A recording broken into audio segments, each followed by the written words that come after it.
my channel. I had to move a little bit because I was chasing the light. I am filming this during daytime, but I am in UK where the sun appears only for a couple of weeks in summer. So yeah, now it's winter and that's what I have to deal with. I did promise that I was never ever gonna film again at nighttime, and I'm not, I promise, it's just what it is. But I had to move a tiny bit, so unfortunately you can see the chair, but it's okay, it is what it is. So today, as the title might suggest, I am here to do my February wrap-up. No, I'm here to do my February TBR. February is the month of my birthday, and there is actually a pre-order that's coming on the 16th of February that I'd really ideally like to read. I have a reading week for university, so although I will probably be studying and I'll be working for sure, I'm hoping to squeeze another book in, and you'll notice that's why I chose all the books on this TBR are fairly short. I had to postpone some books I really wanted to read because they were too big, and because I know that I got 3 exams and work and all of that, and then this other book that I really want to read when it comes out. I just went gentle. So without further ado, I'll just tell you the reading challenge and what I'm gonna read for that reading challenge for the month. So the first is TBR Fantasy. I am gonna read In an Absent Dream by Shannon McGuire.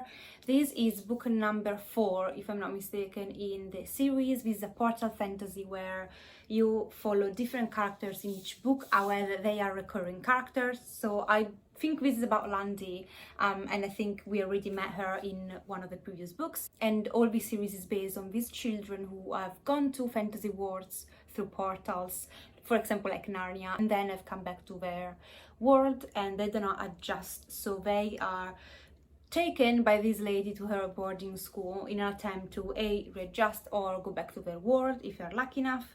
And so in each book you follow basically the children. In some books you follow what happens before they actually came back, in some books you follow what happens after, and in the first book you actually don't go to any other world, you just resolve a murder mystery. I really enjoyed the series so far. For now, the first and the third book were my favorite ones. Let's see how the fourth one goes. And for the horror TBR, I'm gonna read My Best Friend's Exorcism by Grady Hendrix. I have read by him the Southern Book Club Guide to Slaying Vampires around October in 2020, and I really enjoyed that. I really enjoyed his take on vampires and how he handled that. So I'm really curious to read these. And although it doesn't look as little as the others, it's written quite big, and I think I'm gonna flew through this and then kind of appreciate the cover of this. And before I throw this on the floor, this is about this girl and her best friend. I guess something happens when they're out one day, and then all of a sudden the best friend starts behaving really weirdly, and apparently she's possessed by the devil, and an exorcism then is in order. So let's see, I guess they are teenagers, so I don't know how they're gonna go about that, but I'm curious to find out. Then I've got the Japanese horror TBR, and I'm gonna read In the Miso Soup by Ryo Murakami. This is quite popular as far as Japanese horror novels go, I believe. It's definitely the first one that popped up when I looked for recommendations online. I believe this is about Frank, an American tourist who gets to Tokyo. He hires a local kid to take him around, and this local kid soon starts to realize that Frank has a really dark agenda and he's actually looking to kill somebody or commit atrocious acts. And I guess at some point he has to, on one side, to follow him, but at the same time we probably try to stop him. I don't know, I hope so. It's really short, so hopefully packs a punch in just a few pages. For my read of the Disco World series, I'm gonna read Hat Full of Sky by Terry Pratchett, the Tiffany Aching series, sub-series. The cover suggests to me that this reads more as a middle grade than an adult necessarily, but I really enjoy the Tiffany series, sub-series as of now, and I've not read one in ages, so I'm really curious to dive through these. And I cannot really spoil anything, it's like book 35 in the series. Although this sub-series might be book number 5, but yeah, you follow this little girl and she might be a witch apprentice or something, and there's little creatures, I don't remember their name, they are freaking hilarious. The series was really funny, so let's see. Then for my Europe TBR, I'm going to Germany. I'm gonna read Perfume by Patrick Suskind. Sorry if I'm butchering the surname of this. I love this cover so much, and this is kind of a horror thriller, I guess.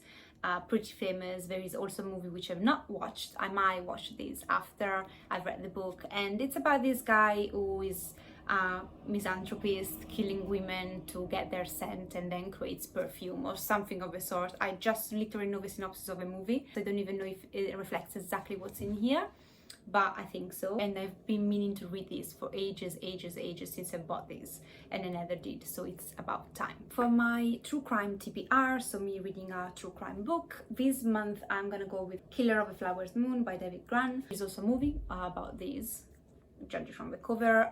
Again, I'll proceed to watch the movie once I've read this. This takes place in Oklahoma in the 1920s, where basically the FBI uncovers this serial killer who's been killing Native Americans, and there is, I guess, a corporation or like a big industry possibly behind it, because they wanted basically to buy the oil from the Native Americans. I guess they don't agree, and so this company might send this killer after them. There are like a bunch of pictures inside, and I read true crime so quickly. Usually it's the first of the month that I finish.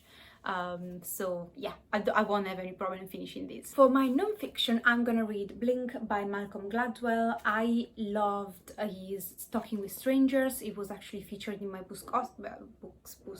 It was actually featured in my book Oscars. It was definitely my favorite non-fiction of 2020. So I acquired another one of his immediately. This is part of the Penguin Psychology series. And I think in this book, he analyzes when people get things right and they don't exactly know why. In the synopsis mentioned, for example, a psychologist that predicts the future of a couple in a second, or someone who's seeing a painting and immediately spotted as fake. It's like those kind of intuition that we feel, and I guess he's gonna explain to us the science behind those. I don't know what to expect, to be really honest, but at the end of the day, I believe it's about how we can actually improve our instincts and improve the way we think, and I guess get things more right more quickly. I don't know. And then for my DV memoir, I have yet to acquire it, but it's in my cart, so it's gonna happen. The Blue Abyss, it's called. I'm not sure if it's a collection of different women experiences, and then there is the author creator behind also telling us about her own experience, or it's just about her story,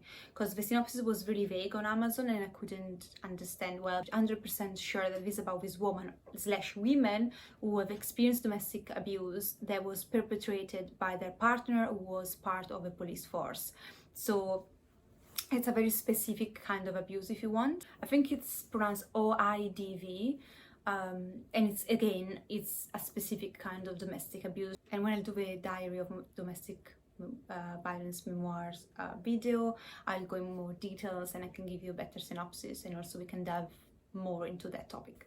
And finally, I've got my TBR jar. So I got my TBR jar, Sally. Let's see, I'm gonna do a disaster again.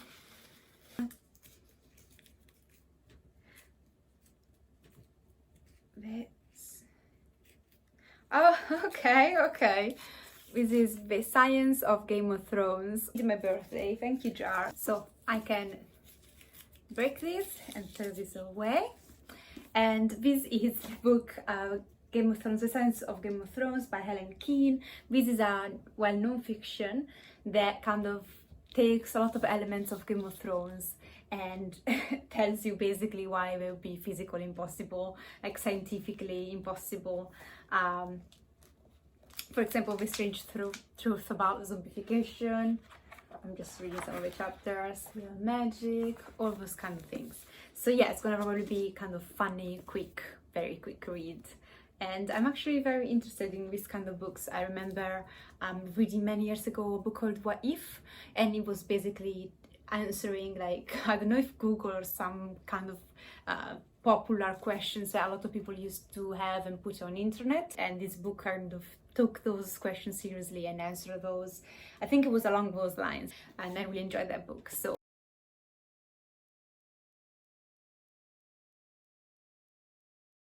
and that completes my February TBR. Yeah, stay tuned to see what I think about all of these.